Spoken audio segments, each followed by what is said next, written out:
എൻ്റെ ഡിഗ്രിക്ക് ശേഷം ഞാനൊരു 10 വർഷം ഗ്യാപ്പ് എടുത്തിരുന്നു. ഈ ഒരു 10 വർഷത്തെ ഗ്യാപ്പിന് ശേഷം ഒരു പഠിക്കുക എന്നൊക്കെ പറയുന്നത് എന്നെ സംബന്ധിച്ചിടത്തോളം കുറച്ചൊരു ബുദ്ധിമുട്ടായിരുന്നു. ഹോസ്പിറ്റൽ ഫീൽഡ് എന്ന് പറയുന്നത് നമ്മൾ ഈ പാൻഡമിക്കിന് ശേഷം നമ്മൾ ഏറ്റവും കൂടുതൽ കണ്ടിട്ടുള്ളത്, ഇപ്പോൾ ക്ലിനിക്കൽ ആയിക്കോട്ടെ നോൺ ക്ലിനിക്കൽ ആയിക്കോട്ടെ, ഒരിക്കലും സ്റ്റോപ്പ് ചെയ്യപ്പെടാത്ത ഒരു ഫീൽഡാണ്. ഹായ്, എൻ്റെ പേര് ജുമൈല. ഞാൻ കണ്ണൂരിൽ നിന്ന് വരുന്നു. ഞാൻ ആരോൺ അക്കാഡമീൻ്റെ കണ്ണൂർ റെഗുലർ ബാച്ചിലുള്ളൊരു സ്റ്റുഡൻ്റ് ആയിരുന്നു. ബേസിക്കലി ശരിക്കും പറഞ്ഞു കഴിഞ്ഞാൽ ഒരു 10 വർഷത്തെ ഗ്യാപ്പിന് ശേഷമാണ് ഒരു സ്റ്റഡീസിലേക്ക് ഇറങ്ങിയിട്ടുള്ളത്. എൻ്റെ ഡിഗ്രിക്ക് ശേഷം ഞാനൊരു 10 വർഷം ഗ്യാപ്പ് എടുത്തിരുന്നു. കല്യാണം കഴിഞ്ഞു, അബ്രോഡായിരുന്നു സെറ്റിൽഡ് ആയിരുന്നത്.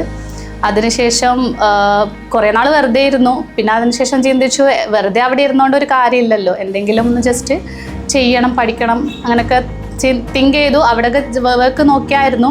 പിന്നീട് വിചാരിച്ചു, എനിക്ക് പണ്ടേ മെഡിക്കൽ ഫീൽഡ് ഭയങ്കര ഇഷ്ടമായിരുന്നു. ബട്ട് അറ്റ് ദിസ് ഏജ് നമുക്ക് എന്തായാലും ആ ഒരു എന്താ പറയുക, ഒരു ഡോക്ടർ ആവാൻ, ഒരു നഴ്സ് ആവാൻ എന്തായാലും പറ്റത്തില്ല. പിന്നീട് അന്വേഷിച്ചപ്പോഴാണ് നമ്മൾ ഹോസ്പിറ്റൽ ഫീൽഡ് അറിഞ്ഞത്. അപ്പോൾ ഹോസ്പിറ്റൽ ഫീൽഡ് എന്ന് പറയുന്നത് നമ്മൾ ഈ പാൻഡമിക്കിന് ശേഷം നമ്മൾ ഏറ്റവും കൂടുതൽ കണ്ടിട്ടുള്ളത്, ഇപ്പോൾ ക്ലിനിക്കൽ ആയിക്കോട്ടെ നോൺ ക്ലിനിക്കൽ ആയിക്കോട്ടെ, ഒരിക്കലും സ്റ്റോപ്പ് ചെയ്യപ്പെടാത്ത ഒരു ഫീൽഡാണ്. നമ്മൾ ഈ പാൻഡമിക്കിൽ നമ്മൾ കണ്ടതാണ് എത്രമാത്രം ഇമ്പോർട്ടൻ്റ് ആണ് ഒരു ഹോസ്പിറ്റൽ ഫീൽഡ് എന്നുള്ളത്. അങ്ങനെയാണ് ഹോസ്പിറ്റൽ അഡ്മിനിസ്ട്രേഷനെ കുറിച്ചിട്ട് അന്വേഷിക്കുന്നത്. ആക്ച്വലി എൻ്റെ ഹസ്ബൻഡാണ് ഇങ്ങനെ ഒരു ഒപ്പീനിയനിലേക്ക് എത്തിയത്, നമുക്കെന്നാൽ ഹോസ്പിറ്റൽ അഡ്മിനിസ്ട്രേഷൻ ട്രൈ ചെയ്ത് നോക്കാമെന്ന്. ആൾ തന്നെയാണ് എനിക്ക് ആരോൺ അക്കാഡമീനെ കുറിച്ചിട്ട് ത്രൂ സോഷ്യൽ മീഡിയ കിട്ടിയത്. അങ്ങനെ എന്നോട് പറഞ്ഞു. അങ്ങനെ ഫസ്റ്റൊക്കെ നമ്മൾ വേറൊരു അക്കാഡമിയായി കോണ്ടാക്ട് ചെയ്തിട്ടുണ്ടായിരുന്നു. പക്ഷെ ഞാൻ ഓഫ്ലൈൻ ആയിരുന്നു കൂടുതലും ഇമ്പോർട്ടൻസ് കൊടുത്തിട്ടുണ്ടായിരുന്നത്. അങ്ങനെ ഓഫ്ലൈൻ കണ്ണൂരേക്ക് വിളിച്ചു കോണ്ടാക്ട് ചെയ്തു. ഫസ്റ്റ് ഇംപ്രഷൻ തന്നെ വളരെ നന്നായിട്ടുണ്ടായിരുന്നു. ഹസ്ബൻഡാണ് ഫസ്റ്റ് കോണ്ടാക്ട് വന്നിട്ടുണ്ടായിരുന്നത്. അതിനുശേഷമാണ് ഞാൻ കോണ്ടാക്ട് ചെയ്തിട്ടുണ്ടായിരുന്നത്. അങ്ങനെ ആരോൺ അക്കാഡമിയിൽ വന്നു, റെഗുലർ സ്റ്റുഡൻ്റായി.